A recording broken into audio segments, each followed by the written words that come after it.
Kwakwaka'wakw culture is, you know, in anthropological terms, we say bilateral kinship. So you could obtain prerogatives from both sides, but there's a very, very strong patrilineal bias in that.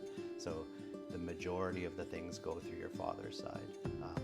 Our chiefs are typically the eldest son lineage all the way down through time from our first ancestors. That's the ideal scenario, is that it always goes through the father's side. But traditionally, we also would have seats that come from the mother's side of the family that might be passed through marriage or otherwise, that come down to and are often placed onto the younger siblings in the family.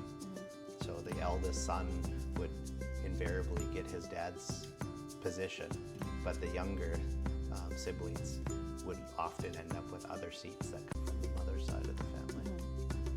I like that because it definitely makes it more flexible in order to continue passing on those positions and those, you know, ranked seats, as you would say. There is often a lot of times where there maybe isn't a firstborn son, or maybe there's only girls or things like that. So you have to kind of figure out how those prerogatives are going to keep getting passed down. So in Haida culture, when you can really only come through the mother, you're actually sort of limited in terms of, you know, what if there's, you know, nobody to pass that on to.